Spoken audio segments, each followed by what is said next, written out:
what happens when a straight-up city slicker from Las Vegas, Nevada, sets out for the hills of eastern Kentucky in search of family roots. All because of Tim Ferguson introducing us to Sherman Cisco. We got in this ATV on our second try to find the Stephen Fyffe homestead in Eureka. Did we find it, Rob? We found it. Yes. Family and family. We got Ison, we got Ferguson, and Fyffe right here. Here's a tribute video to my Kentucky ancestors and the local cousins who guided my ancestry pilgrimage. Even a city slicker like me can claim kin to the locals by way of a half-dozen family connections. You'll see my ancestral lineage in the end video screen. For a glimpse of yesteryear with the beauty of fall foliage, come with me on an off-grid adventure into the hills of Appalachia. Destination? The homestead of my ancestor, Great-Grandpa Stephen Hamilton Fyffe, family farm in Johnson County, Kentucky. The locals call it a holler.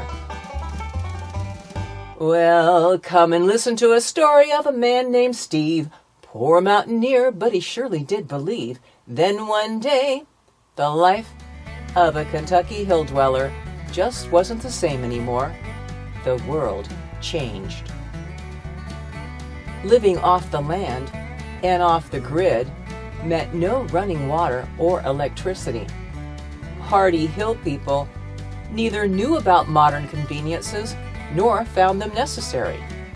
Take my great-aunt Lizzie Skaggs. Born and raised on the Fyffe family farm, she chose to live off the grid. The same with her older sister Goldie.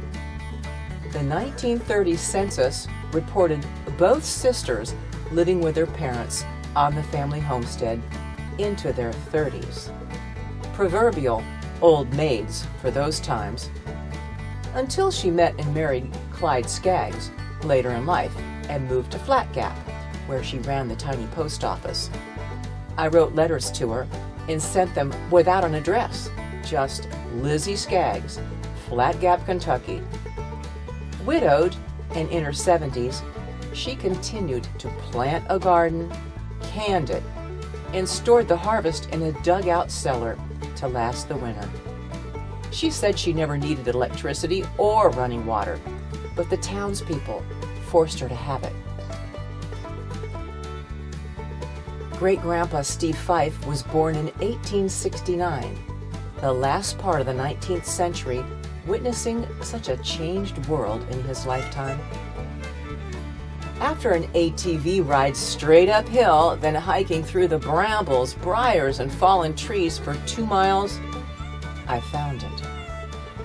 Great-Grandpa Steve Fyffe's barn still stands.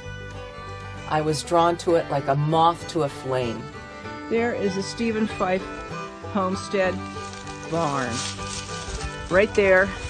It's been quite a trek through the wilderness and the hollers in Kentucky to get to it. Partial ATV ride to get up here. And now we found the barn. We're headed to the shanty and the cemetery. My life as a city dweller never paralleled anything like my hill-dwelling ancestors.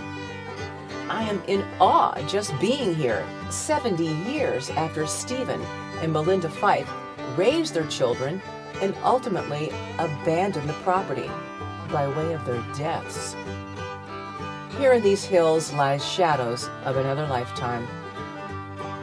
Once a way of life for our hill-dwelling ancestors, these hollers are ghost-like. Off the beaten path, hidden in the woods, with no electricity or running water. The land can't provide for modern families as it did generations ago. It thrived in a different era. Stephen Fyffe's home, as it remains in the remote holler, is an arduous 2-mile walk just for basic supplies. The road was steep and rough to begin with, now non-existent and barely a footpath since the last exodus. The last known Fyffe resident would have been Steve himself in 1956 with failing health, but others shacked there until the final abandonment. The shanty remains. I went inside with Grandpa Fyffe, William Henry Fyffe, in 1973, but I'm not inclined to try it again now. The dwelling will never again be a home, but I surely can't get it out of my head or out of my heart. It's surreal that we're revisiting a place that's been here for hundreds of years. It is pretty amazing. I'm Debra Stefan. I was raised a Fuller. Mom was a Fyffe. Here is the Fyffe drill down as I have it. My sixth great-grandpa, James William Fyffe Sr., born 1713 and married Sarah Watson in Londonderry, Ireland. My fifth great-grandpa, Joseph William Fyffe, born 1751, married Drusilla Sampson on the colony's partnership farm in Montgomery, Maryland. My fourth great-grandpa, John Fyffe, born 1783, married Frances Burchett in the colony's partnership farm, Montgomery, Maryland, relocating to Briar Creek, Wilkes County, North Carolina, and then began the Fyffe homesteading in Kentucky. My third great-grandpa, James William Fyffe, born 1807, married Sebra Porter from Briar Creek, Wilkes County, North Carolina. John, his son James, and their families left North Carolina to Lawrence County and Johnson County, Kentucky, where the Fyffes continued until the death of my great-grandfather, Stephen Fyffe. My second great-grandpa, William Henry Harrison Fyffe, born 1841, married Anna McKenzie.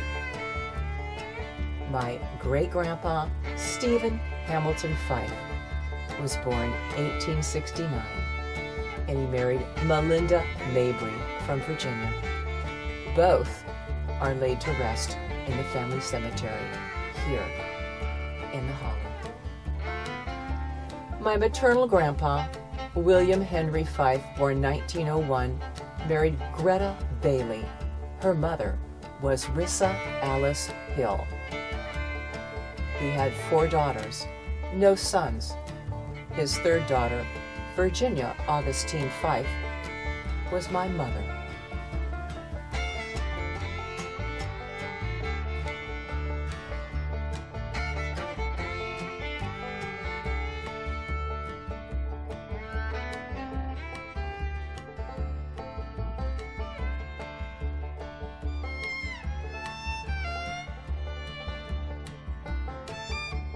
My Revolutionary War patriot ancestor is Ambrose Jones II, father of Nancy Jones, mother of Richard Ferguson, whose wife was Susanna Ison, the parents of Nancy Ellen Hill, mother of Rissa Alice Hill Bailey, my grandma Greta Fyffe's mother. Ambrose Jones was born in the Virginia American colony. He married Martha Craig in Greenbrier, Virginia. After the war, they homesteaded in Morgan County, Kentucky. Now, though I'm home in southern Nevada, my heart remains in those hills. I will be back again. Woo! We did it. Set right there. No kidding. Yeah. Pull up, set right over there. How many years you been here? We've been married 57 years. Get out of town. No kidding. No, sir, we have. And you've been here, right here in this? We've been in, on the place down there. We right here in this area. No kidding.